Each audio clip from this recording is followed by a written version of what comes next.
Are you ready to delve into the mysteries of North Korea from a unique vantage point? Join NK News and Koryo Tours for the exclusive North Korea from a Distance tour. This isn't just another tour, it's a journey through the pivotal inter-Korean sites, guided by leading experts in DPRK affairs. With North Korea's borders closed for over 4 years, our carefully crafted itinerary offers you a rare glimpse into the region's complex dynamics. Experience an array of border location tours, engage in enlightening briefings, and participate in Q&A sessions that promise deep insights into the realities of North Korea. Plus, seize the chance to cultivate valuable connections within the vibrant North Korea watching community. Whether you're a scholar, a journalist, or simply a curious soul, the North Korea from a Distance tour is your gateway to understanding one of the most enigmatic countries on the globe. Spaces are limited for this unique educational journey. Don't miss your chance to be part of this exceptional experience. Visit NK News or contact Koryo Tours to reserve your spot today.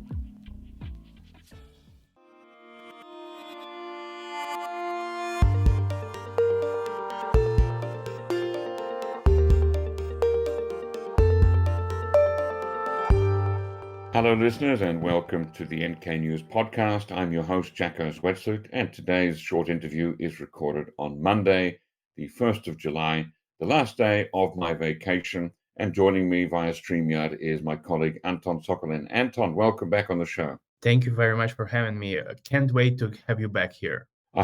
I'm sure. Okay, tell me what's been going on in North Korea. What are the big stories this week? Well, of course, there is plenty of stories. It's pretty much like every week. Our listeners know it very well. But this time, I think it's worth going over a few key developments. So, for example, we have this new party plenum that is ongoing right now. It started over the weekend. And there's not many details, particularly about what the plenum is about, but we can see that... Wait, hold on, just briefly. So remind our listeners, what actually is a plenum? What does that mean? Right. Sorry. To be precise, absolutely precise, is the 10th enlarged plenary meeting of the 8th Central Committee. So it's a party meeting, the Central Committee of the party, and it's one of the highest decision-making bodies in North Korea. Apart from the party Congress, it's another thing, another convention where North Korea decides on its key policies and key developments or decide certain reforms. And right now we are having this plenum in session. Now, is that the same as the kind of meeting they had last December when Kim Jong Un announced his new stance on unification? Was that also a plenary meeting of the Central Committee? That's a very good question because, yes, indeed. As of recently, North Korea has been having these plenary meetings twice a year. And usually it takes place around the end of the year, so let's say December. And the other one, usually midsummer. So here we are having it in the end of June, early July. That's pretty much standard right now. And if we are going to cover what exactly is being done there's not much information at this point, but we know that probably they're going to review their economic reforms, and the focus will be mostly on economic development because previously, during the previous plenum, Kim Jong Un unveiled his 2010 policy. And the 2010 policy, it's a policy that aims to develop backward regions of North Korea by building production facilities, improving infrastructure, etc. So most likely, this plenum is also going to touch upon these points. But while we are still awaiting for more details, it's also worth looking at what kind of imagery or symbolism that was unveiled during this meeting. And we are seeing reports that for the first time since Kim Jong Un took power in 2011, 2012, actually North Korea released Kim Jong Un badges. So as you know, typically all North Koreans are supposed to wear pins, right, badges with Kim Il-sung. Originally. And then after the death of Kim Jong-il, his successor, they added Kim Jong-il as well. And about 10 years ago, exactly when Kim Jong-un just took power, we had these reports and there was a speculation going on that trying to boost his cult of personality, Kim Jong-un might also want to release his own badges with his own portrait on. And it's been about 12 years right now, but there were no many confirmed reports.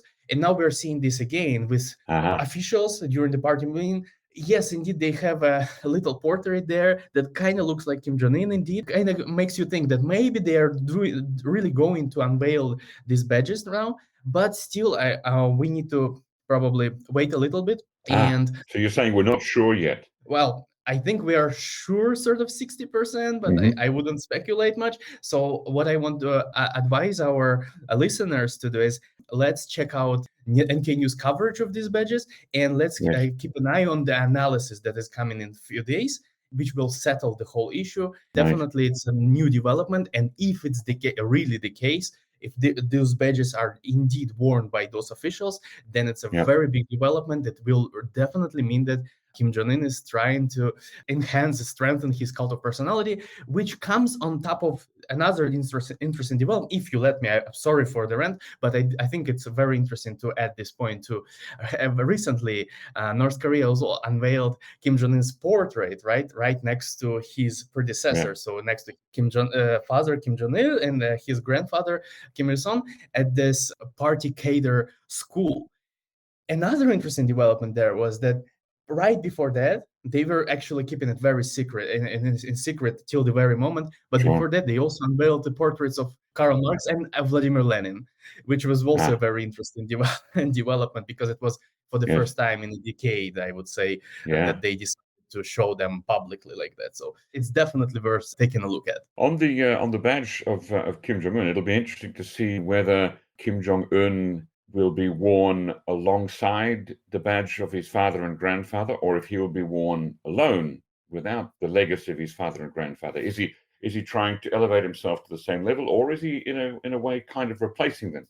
That's a very good remark, and really I appreciate this thought because that's what's puzzling pretty much all the North Korea watchers, because whether he's going to elevate or whether he's going to show that he's actually now dominating over their cult. It's a very interesting point. Well, we are going to see this situation unfold probably in the coming weeks, months, and I hope to see more photos of officials wearing those badges in state media coverage. That would be awesome. Yes. Now, also at the plenum, can we expect to see some talk about a constitutional revision now that there are two Korean countries recognized on the Korean Peninsula? Well, last time they scrapped the policy of reunification, right? North Korea did. And of course, there could be certain reforms, there could be certain revisions discussed, but at this point, it's very hard to tell because the reports that we have seen so far are very scant. Unfortunately, at this point, I can't speculate, but I don't think that it's entirely impossible. I do think it's possible. Okay, yes, all right, indeed. So it's still ongoing. Let's keep an eye on it. Okay, what's the next story you'd like to talk about, Anton? Another story, probably, I think it's been a little bit overlooked while everyone, pretty much all journalists covering Putin's visit to North Korea, sort of maybe overlooked a little, is the fact that Russia announced plans to help North Korea build a new hospital or medical center.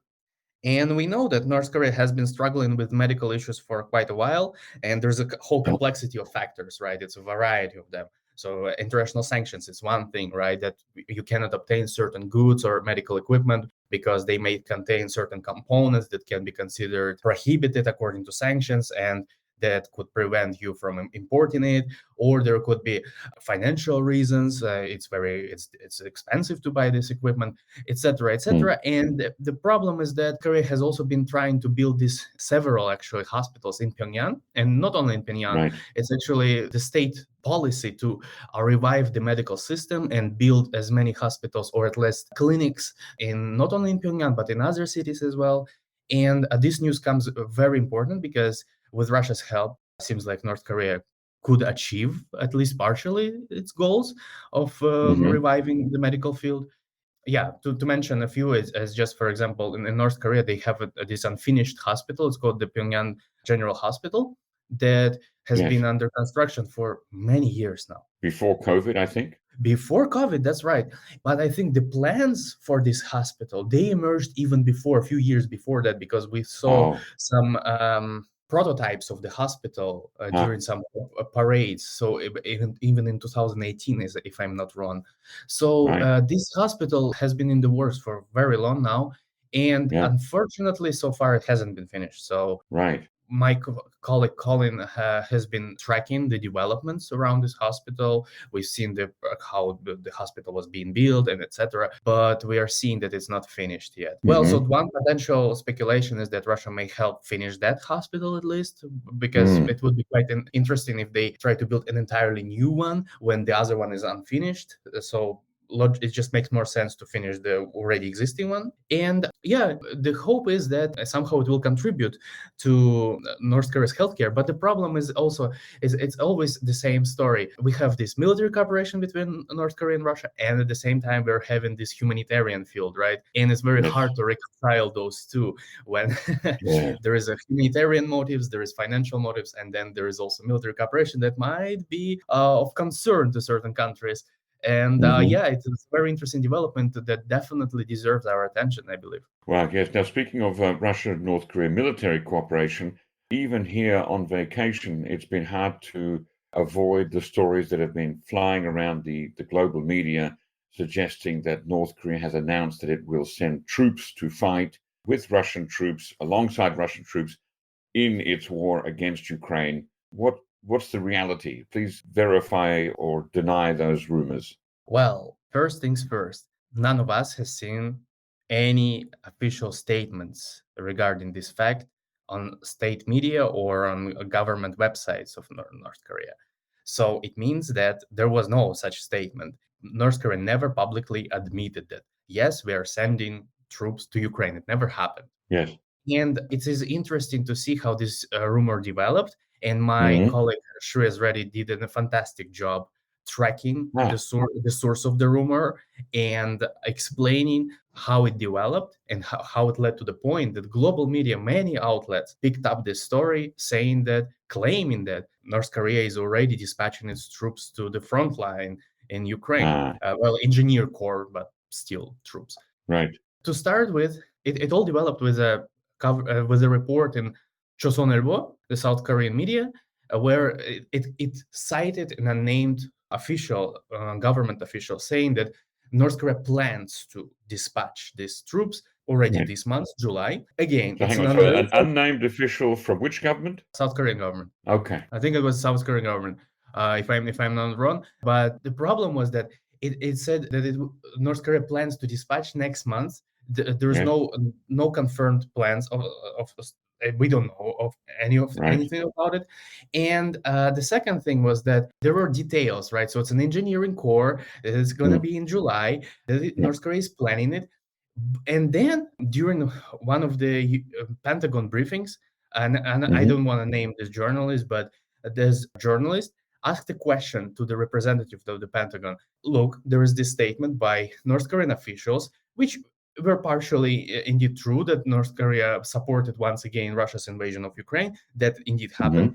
And tying this statement to the claimed fact that the North Korea is dispatching troops, this journalist asked for comment. And of course, I understand the position of this regular government official. When you are hearing these unconfirmed reports, you don't really know the situation. Maybe you haven't seen them. Maybe they haven't reached you yet, right? Maybe you don't know. Of course, you say it's worth keeping an eye on it, but I cannot confirm or verify. But it would be a very important development, and we're definitely tracking it.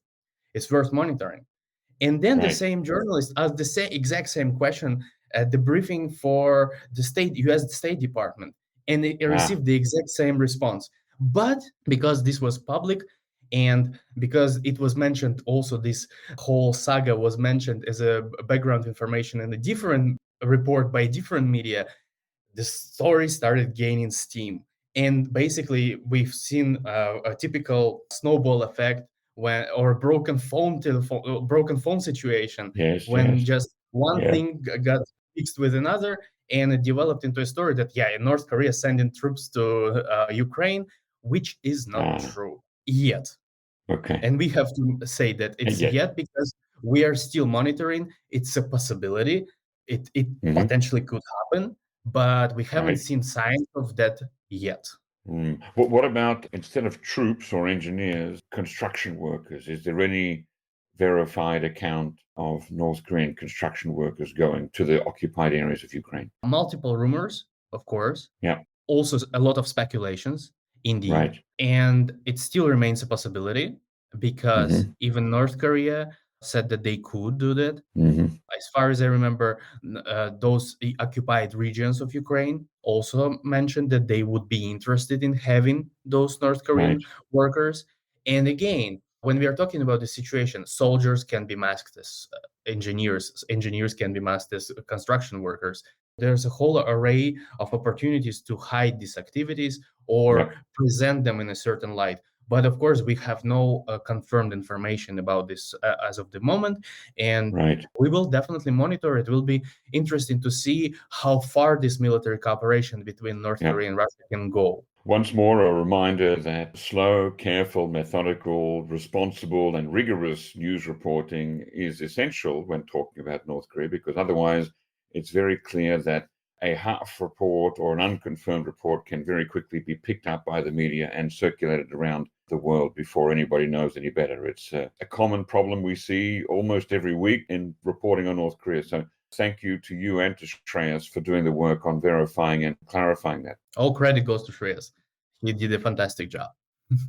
Excellent work, Shreyas.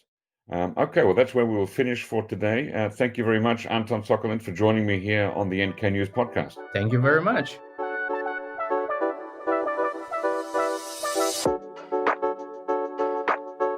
Dive deep into the heart of South Korea's most pressing stories with the weekly Korea Pro podcast. Hosted by Jongmin Kim and John Lee, this weekly 15-minute podcast is your source for thorough analysis on all things ROK. From intricate politics to dynamic cultural shifts, we cover it all. Tune in every Friday on KoreaPro.org, Apple Podcasts, Spotify, or wherever you listen to podcasts. Korea Pro Podcast, insight, not just information.